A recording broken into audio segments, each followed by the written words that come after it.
I'm David Cunion, as Jason said. To my left is Jerry Hall. Jerry Hall. to my right.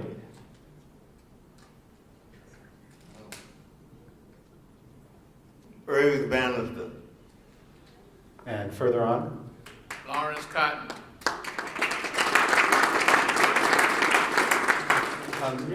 and we are here today to talk about one of the great unsung heroes of New Orleans and blues music and all that. A gentleman whose given name was Eddie Jones, but they called him Guitar Slim. So, and all of these folks knew him, I think played with him, but we'll find that out. I wanted to start off by just asking each of you, I'll start with you, Mr. Kahn, how did you first meet or hear about Guitar Slim? Well, first of all, I was going to Greenwald School of Music on Camp Street. And someone told me across the river by Happy's Corral, they had a band playing over there. They were looking for a piano player. These guys were from Thibodeau. Jose Hill was the manager at the time. And I went over and I met the guys at Happy's Corral. And they liked the way I played, and from time off and on, I'd go to Thibodeau and play at the Dewdrop Inn. And when Slim made the hit came out in December of 1954. And they asked me would I go on the road with him. Well, I was working at a rug company on Magazine Street, or either the Grand Elevator. I don't know which one I was, but I was working at the time of the day. And I was going to music school that night. So they said, Cotton, could you go with us on the road with Guitar Slim for a while? I said, okay. I told my wife, I said, look, babe, I'm going out on the road for a couple of weeks. A couple of weeks ended up being 4 years. 1954, December 1954, December 1958 when I left. That's how it came about. Irvin, how did you first meet or hear about Guitar Slim? Well, I met him at the Dewdrop. Because at that time, everybody was going in and out of the Dewdrop for the club thing, for the band. And like I say, him and Ray Charles swapped numbers. That was Ray Charles' thing and things they used to do. And Ray Charles took it and recorded his number. I'll tell the story just once again. But you could hear Ray Charles on the end of the record. The things I used to do when they had so much trouble getting it together. You could hear him on the end holler, hey, yeah, we got it together. But like I say, it was a thing that Guitar Slim was one of the guitar players at that time, and his record was hot, and he was making a little money, because when he went to the Apollo, the trumpet player wanted to know how come he didn't have no car, no school or nothing, but Guitar Slim had a Cadillac. But his record, the thing they used to do was #1 in the chart, so that's how he was able to get his Cadillac. Jerry, how did you first meet or hear about Guitar Slim? 6 o'clock in the morning. 6 o'clock in the morning. No knowledge of the music world at all. Not involved in the music. I come out of my mom's house down the street from the grocery store. I'm going to get bread. All I could hear is this loud twang, screaming music. Somewhere in the neighborhood, somebody's playing a guitar as loud as you could play it. I said, what? And I'm walking, looking around, nobody. I get down 2 blocks, right to where the grocery store is. And you know how people fix a house and then make rooms on the side, they're right on the side of the house. Here's this man dressed in a green, what color was that? I would like to be sure about it anyway. Yeah, he had a bright green jacket on with an orange shirt, bright yellow shoes, and a yellow hat. And this purple tie around here. And he got it all broke open like that. And he's playing on this guitar, loud as you want. I looked at him, he's sitting on the doorstep on one of these rooms. And he's got his guitar amplifier out in front of him like that. 2 of them, nice big ones. And he had them as loud as he could get them. And he was playing this guitar. And I looked at him, I said, who are you? Well, where did you come from? I said, I ain't never seen nothing like you around here before, you know. So I stopped by him and I listened to him. And he was playing. And when he saw me standing there, he bust up in a big grin and he started singing. I don't know what he was singing. I'm just listening. So I waved at him. I said, I gotta go. Went in the grocery store, come back. He's still playing and still singing. Okay, went on about my business, went on, brought the bread. About 2 years later, my husband and I break up. I didn't see this man around the neighborhood again, but 2 years later, I got babies, they're growing. We break up. I move away from the neighborhood. I wound up uptown at the Dewdrop.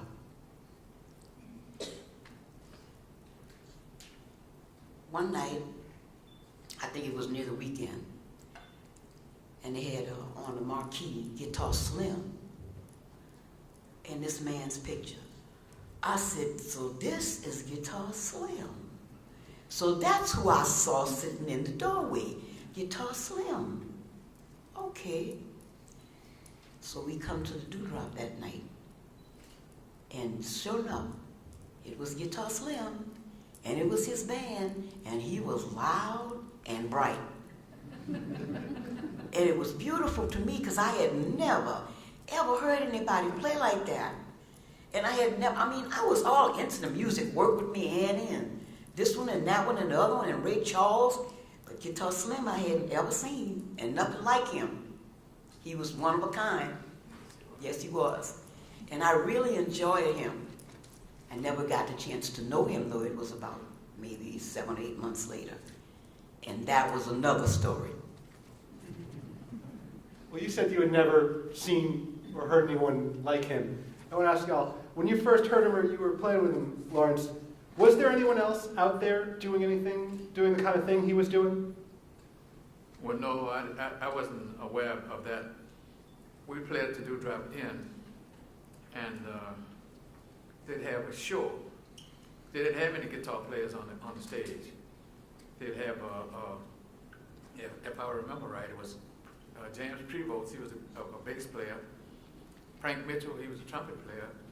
Herbert Hardesty, he was a saxophone player. And had another guy, they called him Snow. I think his name was Oliver Berry, I think. Yeah, drummer. He was the drummer.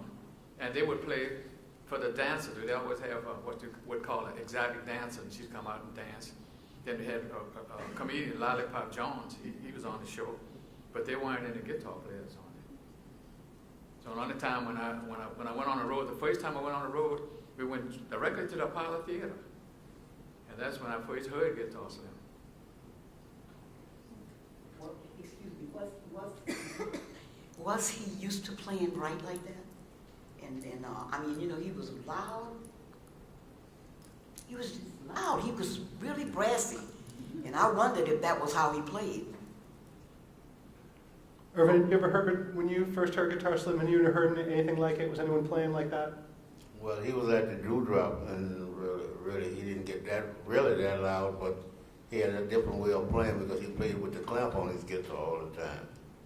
But when I got into service, they told me to throw that clamp in the corner because you couldn't play down behind it. You could play, you can go up, but you couldn't ever go behind the clamp. So I got rid of the clamp and also in the service. But outside of that, he was supposed to be one of the best guitar players that they had at that time. Yeah. So everybody was listening to that Guitar Slim.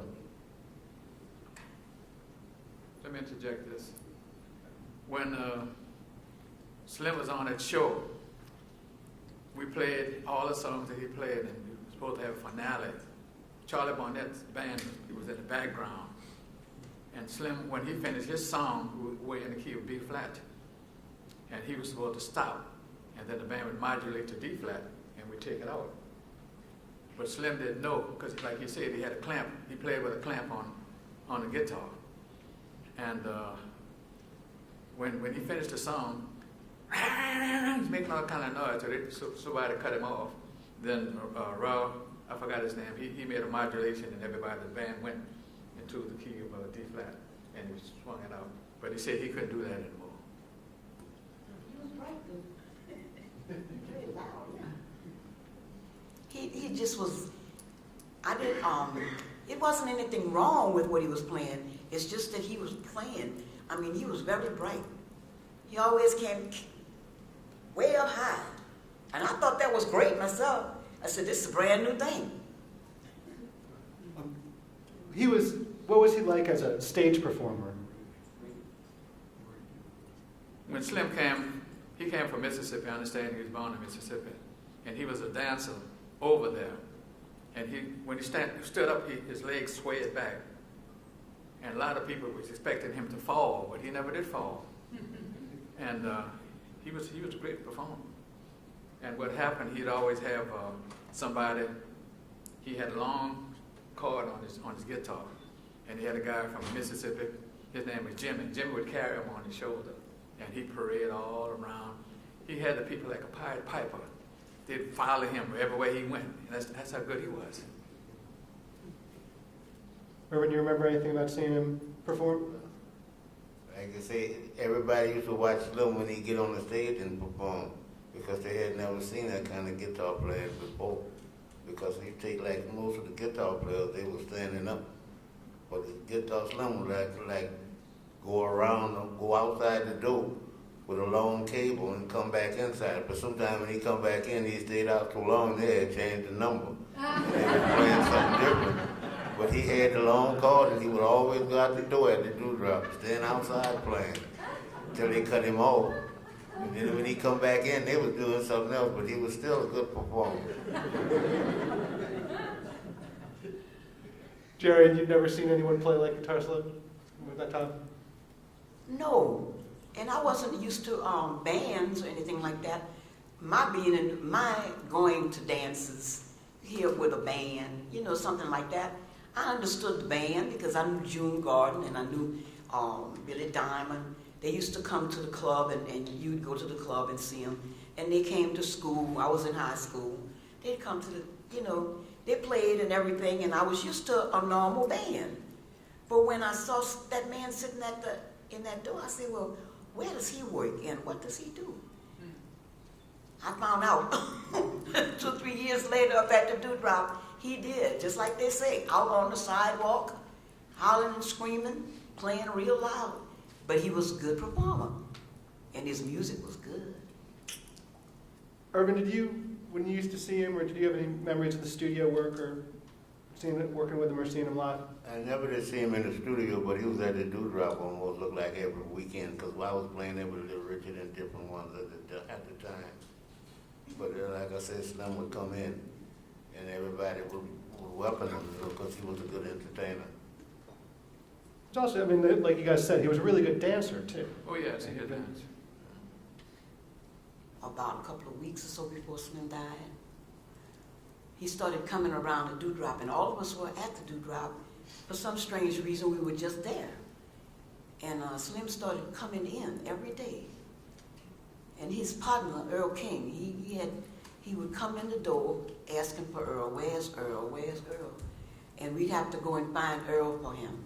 He loved Earl King. And Earl would sit down and talk to him. Whatever misgivings were going on in his mind, Earl could always soothe them. And I wasn't living around the Dewdrop, but I was coming there. Everybody was coming there regularly. It seemed something was going on.